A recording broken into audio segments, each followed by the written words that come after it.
Magandang araw sa ating lahat mga kababayan, mga kaibigan at mga kapatid kay Kristo. Sa araw na ito, pakinggan natin ang isang talakayan sa Saganang Mamayan ng Net25.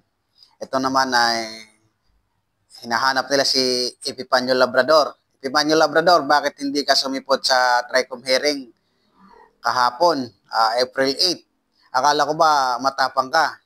Kaya minsan talaga huwag ka magtapang-tapangan kung duwag ka rin naman pala. Ito, pakinggan natin tong naging talakayan ng saganang mamamayan para maging awareness na rin sa mga vlogger na nagpapakalat ng kasinungalingan, lalong-lalo ka na, Epipanyo Labrador. Kung hindi mo kayang panindigan yung mga pinagsasabi mo, tigilan mo na yung pagkakalat mo ng chismis. Tigilan mo na yung pagkakalat mo ng kasinungalingan dahil wala ka namang talagang matibay na ebidensya sa mga pinagsasabi mo at mga aligasyon mo, lalong-lalo na sa pamamahala at sa mga kaanib sa Iglesia ni Cristo. So, bueno mga kababayan, pakinggan muna natin to at panoorin.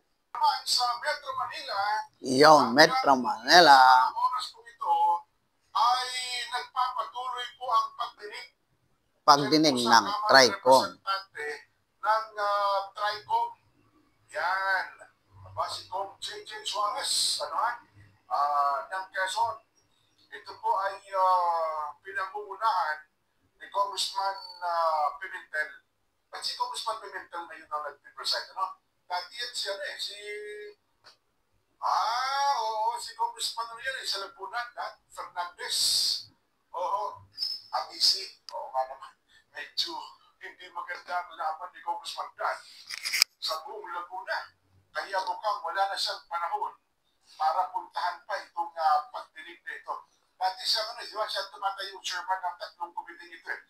Si Congressman Benny Abante, kanina, isa po ang talagang sa mga mainit at kanya pong natanong na gusto yung paborito siyang content ng pangalan si Joy Cruz. Ayan. Pero napansin ko lang, medyo malamig, malumanay ngayon si Kong Benny Abante. Yung mga miyembro ng TRICOM, dahil nga naman sa ngayon na eleksyon, di ba? Tama. Hinihimok nila ang ating mga kababayan tama. para po dun sa kanilang mga image. May representative pa ng Mita. Mahal sa taong bayan. Kasi kapag ka nagpakita sila ng hindi magandang pag-ugali, tsak yun kasi naka-social media, pwede mong mabigyan ng hindi magandang impresyon. Kaya sa naging pagdinig po kanina, napansin na ako, personally, mukhang napansin ko lang na medyo mababait ang mga miyembro ng Kamara ng Representante na siya pong nag-preside. Siya pong namuna. Maging si Congressman Caraps Paduano. Ayan. Tinatanong yung dalawang foreigner, representante yata ng Meta yun, Yun, sabi na nga ba, representative ng Meta. Bakit wala dyan si Epipanyo Labrador?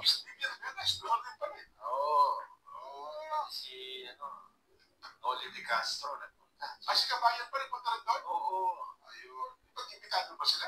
Parang ginawa sila mga resource person. Nandun din ako kaya ka na. Kaya nalita ko.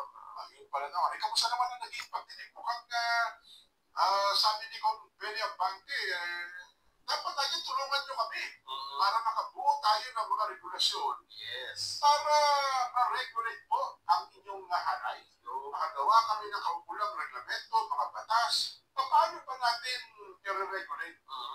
Sa totoo lang naman, aminin man natin o hindi, meron din talaga pagmamalapis ang ilang mga vloggers. Yes. Isa ka buwan kasi ang vloggers din, may political vlogger, at ano-ano, di ba? Meron din talaga na mga... ayun, sa mga vloggers, ng mga malalaking content creator dyan, huwag masyadong magmalabis. Kasi nga, wala namang ayun sa gobyerno. Huwag masyadong magpapakalat ng fake news, Ano ba ang tamang asal ba ang tamang paraan ng pagiging isang content creator, vloggers, at kung ano-ano pa nakakagaya ito. Ang kanilang isang pinapanukala dyan ay magkaroon ng training. Kaya, ite-training nila itong mga vlogger. Sino mag-training? Yung Presidential Communications Office. PCO. Para maiwasan daw ang fake news. Okay naman yun. Maganda yun. Kaya lang, sa akin, kung ako naman ang magbibigay ng rekomendasyon, ang gagawin ko dito ay, ang i-educate ko dito ay yung mga kababayan natin. Audience, di ba? Okay. May mga nakikinig sa tumatangkilig. Mga tumatangkilig. Na dapat, alam nila kung paano mamili ng tatangkiligin. Yung sabihin, kasi kaya naman pinag-uusapan ng fake news na yan, ay pinaminiwalaan ng iba. Bagay, barayahan ng tulpo sa produkto yun. Parang sa produkto. Pinapagpili. Yes. Kung pipili ka, na sa tinitinda niya, ilalaganan niya. Saka maenggan yung iba na gumawa din ng ganyan. Yun na nga. Talagang sinasadya nila para magkaroon ng engagement.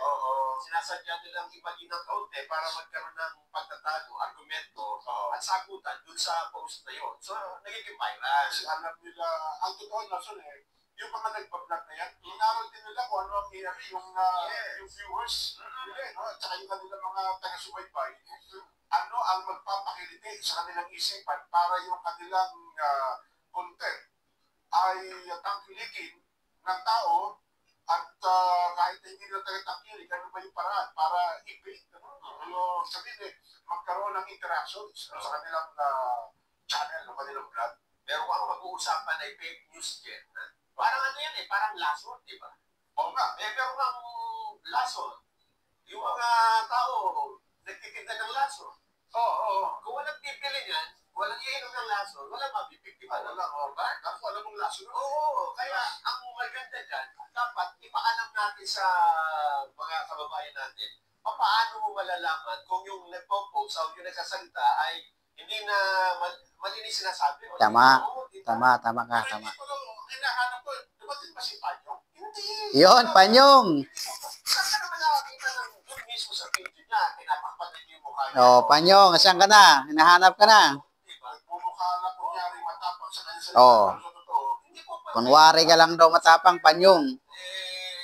Una-una, hindi nga totoong pangalan yung gamit niya, di ba? Mapangigil kasi Panyong, nagmumukha kang luwag ngayon. Tatapang-tapangan ka lang daw. Nagmumukha ka lang daw matapang. Sabi ng dalawang host ng Net25. Ano ka ngayon? Bahag talaga ang buntot mo. Yun talaga sinasabi ko sa iyo Dapat, nagpakita ka sa Tricom para mapatunayan mo yung mga aligasyon mo. Na hindi yung gawa ka lang ng gawa dyan sa channel mo, tatapang-tapangan ka lang, duwag ka din naman pala. Tapos ayaw niyang ipakita yung sarili niya mukha. Paano pa maasahan mo na yan? Pupunta dyan at magpapakilala, ako po yun, di ba? Paano natin i-recruit? Halimbawa, yung isang ganun yung content creator. Ay, dapat yung mga ganyan. Sabi ko nga, wala kong kamay ng batas. Halimbawa. Iyon, dali ka ngayon, Panyong. Kamay ng batas. Presidente, nakuha ng kamay ng batas. Iyon. Yung pa bang mga ganyan na seryoso ang gobyerno dyan. Madali na naman mapapanagot ng lahat ng mga nagkakalat ng hindi totoo. Di ba? Ang problema ay ganun ba pumasok sa kasi yung pagkawa natin parang pinapadala sa Pinas. Hindi ko kasi napakinggan yung una. Ang napakinggan mo rin, pagkambuli. Ang sinusumpi na yung mga hindi tumatalo. Nakailang hindi ka natalo, parang madalan ka na ng sumpina. Yung problema, siyempre, saan naman yung address na yan? Sa ipapadala yung sumpina, nasa yung tao na yan. Yun ang mga hindi naman. Ngayon. Ayun, Panyong, magtago ka lang dyan sa bundok para hindi matres yung address mo. Kung saan ka man bundok ng tralala nagtatago, siksik ka lang dyan hanggang sa mabulok yung katawan mo. Kasi tapang-tapangan ka lang kasi. Puro ka lang yabang, Panyong. Wala kang binatbat. Yan ang totoo.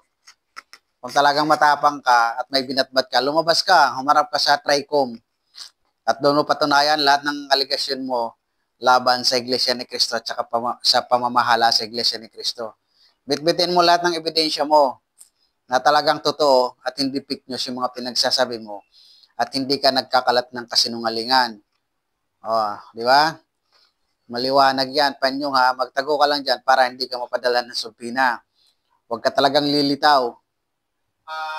Doon sa mga nagbablog na talagang identified, wala tayong problema. Pati na lang kasi natin, madaling no? Madaling sabihan, madaling mong pwedeng kasuhan, di ba? Ang problema natin, yung mga nagpapakalat na wala namang identity. Puso-puso ngayon yan, yung kung tawagin ay faceless video. Yun ang parang emoji na pseudo account, di ba?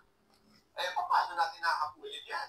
Kahit gano'n pa kadaming seminar ang gawin natin at regulasyon, kung hindi rin mahahabol yung mga nagtatago, kung gano'n makahigpit na regulasyon, ipatutupad natin yan. Wala di ba?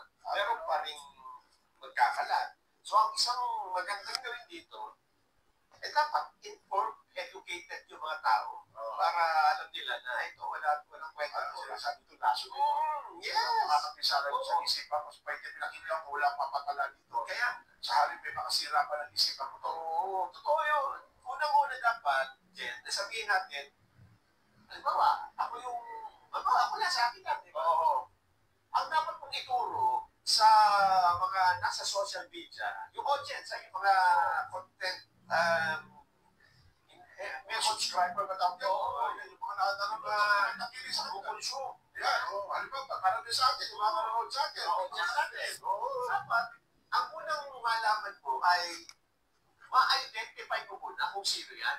Kapag ang isang content creator ay walang tiyak na identity, walang profile picture na totoo, dapat yun ay mga red flag na agad. Diba? Sabihin mo, yan, baka yan, nagsasalita ngayon ang gusto mo. Pero sa susunod, baka kung ano nang sabihin yan, mapipiktima ka na. Parang scammer. Ayun! Pinapadama ka lang. Nadali mo! Parang scammer, ano? Epipanyo Labrador, no? Magtago ka pa sa kabundukan at pang Gcash din. Manghiga ng Gcash din sa mga subscribers mo, di ba? Mga nakarang video mo, nagmamakaawa ka. Mga gustong tumulong at gusto magpadala ng Gcash. So, ayan, no? Epipanyong Labrador, lantad na yung kawabulastugan mo sa social media. Kung ako sa'yo, ay lumabas ka lang at linisin mo yung pangalan mo kasi wala na wasak na yan. Puro kasinungalingan lang yung pinaggagawa mo sa buhay. Darating ang time, maubos subscriber mo, maniwala ka sa akin.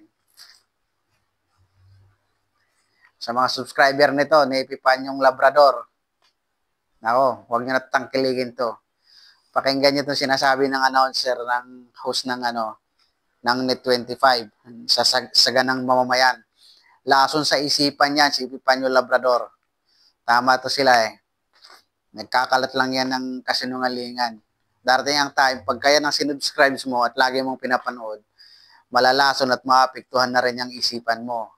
Kaya sa mga subscriber ni Epipanyo Labrador, unsubscribe nyo na yan, unfollow nyo na yan. Walang kwentang tao yan. Tuloy pa natin mga kababayan. O sige, ang ganda pa dito. Okay itong tao ito. Yung pala, wala kang kapansin. Hindi mo napapansin. Naso na pala yung isip mo. Yun, di ba? Iba na pala yung itinuturo sa mali na pala. Yan, sa pasabi, baka na-influence ako na tama ito. Gawin ito. Yes. Influencer na. Ito. Dapat doon, maghinala ka na kagad. Kaya hindi ako basta-basta, may mga content creator na hindi mo naman kilala kung sino. Bakit mo naman isusubscribe, di ba? Tsaka, di ba, nag-a-add friend, yun lang nag-a-add friend sa'yo na. Yung sarili niya, ayaw pakita bakit mo naman nakalock yung profile? Hindi mo naiintindihan kung paano mo malalaman kung sino. Nauso na kasi nakalock ang profile. Anong ibig sabihin nun? Ayaw niya magpakita. Hindi pa pwede yung gano'n. Bisa na gano'n. Alam mo, sabi yan, Jen, nainis kasi ako nito. Ayaw ko halos hindi mo mapakinggan. Sabi ko, ba't naman pinorward mo pa sa akin? Gusto ko pati ako, kainis din ako dito. Kaya nga. Diba? O kaya nga, halimbawa yun, yung isang vlogger na yun, Oo. na hindi mo gusto yung pinagsasasabi, Oo. bakit mo pa ipapasa sa iba? Pinasa pa sa akin. Tatlo, apat, di ba? Pare-pareha sa content. Ay, nakakinggan mo ba ito? Hayaan mo na sila. Nag-ingit kita niya, manunod ko. Sabi ka na sa akin. Sinagot ko. Nag-ingit kita pala kayo lumo. Bakit ba pinasa mo pati sa akin? Para bang, sinatikman mo na ba ito? Ano yan? Lasot to eh. Tinikman ko, sumakit sa ito. Tikman mo nga, parang ginaganon ka eh, di ba? Hindi mo na pa sabi, pwede mo mo na-forward sa akin. Di ba? Yun, tama ka naman. Sinasabi na, ganito ganyan. Ganito sinasabi. Hindi ko na pinapanood. Kasi kung ano naging damdamin nila, magiging damdamin ko din. Pinahirapan ko rin yung sarili ko, di ba? Baka sila na-control. Baka paano kung pag hindi ko na-control sila, grabe ko. Ako pa Ayan, nahayaan. ayan. Oo. Kasi kung magkakasundo tayo na ayaw mga gawin na natin pansinin niya, Yun na nga. titigil naman yan eh, di ba? Oo. Parang yan eh, batang iyak na iyak na nasa sulo. Pagka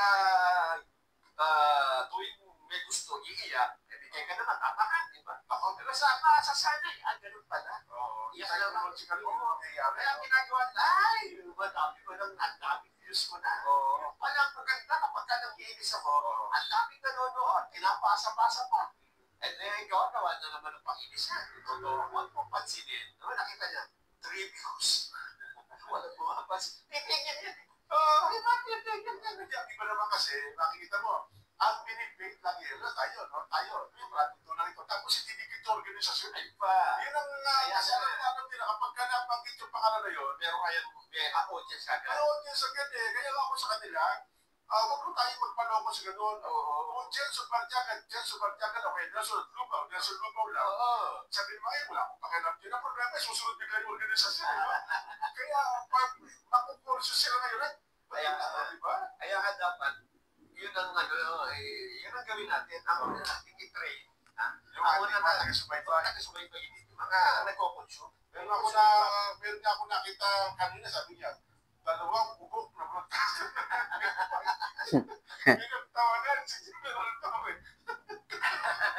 Yung kahapon, Nagkasumay, guess natin si General Torre dito.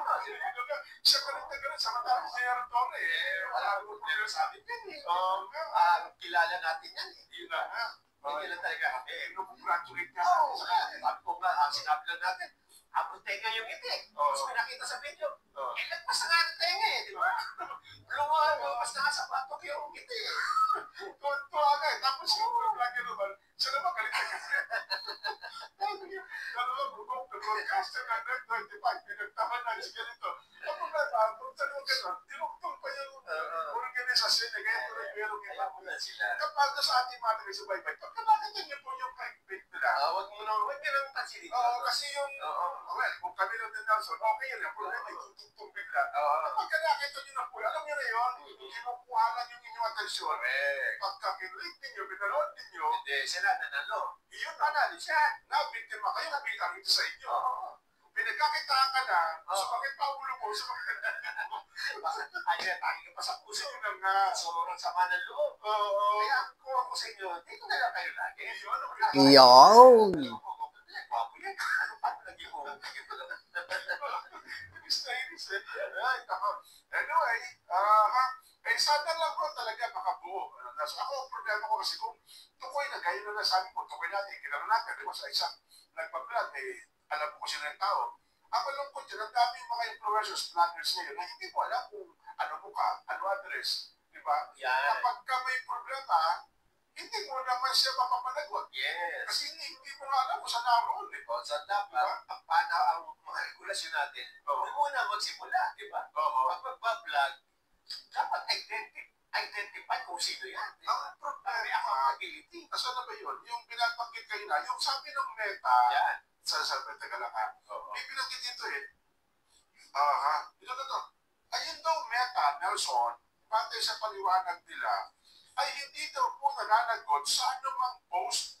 Ayan, ito. Oo. Sinabi po ng isang opisyal ng Meta, ang kumpanya nagmamayari, nagpapatakbo po ng Facebook, na gumagamit daw po ng platform ang may pangunahing pananagutan sa mga nilalaman na kanilang ina-upload dahil ang Meta ay isang neutral na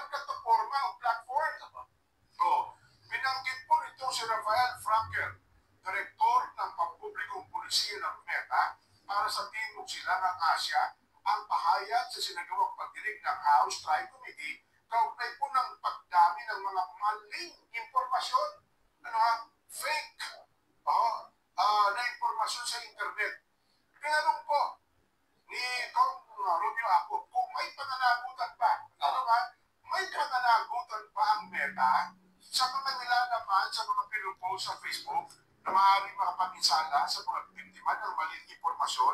Mga kababayan, no? Maraming salamat sa inyong panonood. Sana naman naging malinaw sa inyo, Epipanyo Labrador, na hinahanap ka na. Kailangan mo magpakita sa TRICOM para mapatunayan mo yung mga aligasyon mo. Hindi yung nagkakalat ka lang ng kasinungalingan. At sabi pa nga nung dalawang reporter ng Net25 sa programang Saganang Mamamayan, nagtatapang-tapangan ka lang daw. Kaya namang duwag ka eh. Totoo yung sinasabi ng dalawang reporter eh. Tatapang-tapangan ka lang. Kasi kung talagang likas kang matapang, hindi ka dapat nagtatakip ng mukha. Yun lang, maraming salamat. Magandang araw sa inyong lahat.